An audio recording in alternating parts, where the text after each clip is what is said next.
Questions என்னன்றத பார்க்க போறோம்.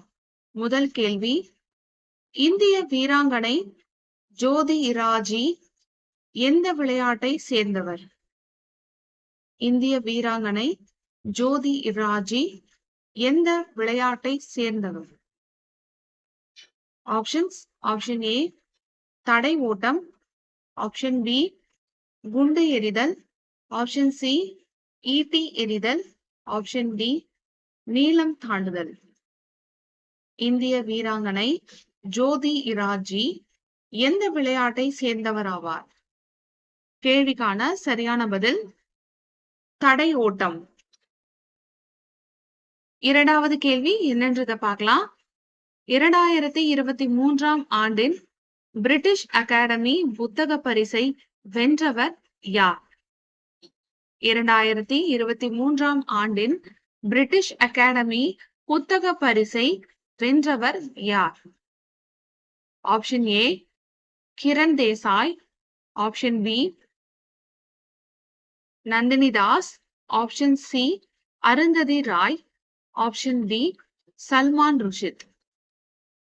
2023 ஆண்டின் பிரிட்டிஷ் அகாடமி புத்தக பரிசை வென்றவர் யார்? கேள்விக்கான சரியான பதில் நந்தினி தாஸ்.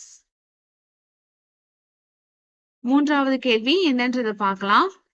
நவம்பர் 2023 இந்திய தலைமை தகவல் ஆணையராக பதவியேற்றவர் யார்?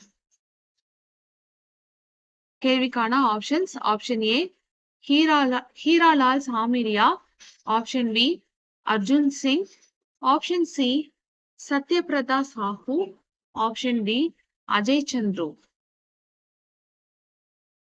2023 ஆண்டு நவம்பர் மாதம் இந்திய தலைமை தகவல் ஆணையராக பதவியேற்றவர் யார்? கேள்விக்கான சரியான பதில் ஹீராலால் சாமிரியா. இந்த கேள்விக்கான சிறு குறிப்பு என்னன்னு பார்க்கலாம். தெலுங்கானாவை சேர்ந்த ஹீராலால் சாமிரியா தலித் சமூகத்தை சேர்ந்தவர் ஆவார். இவர் 2023 ஆண்டு நவம்பர் மாதம் இந்திய தலைமை தகவல் ஆணையராக பதவியேற்றார். தலித் சமூகத்தை சேர்ந்த ஒருவர் தலைமை தகவல் ஆணையராக பதவியேற்பது இதுவே முதல் முறையாகும்.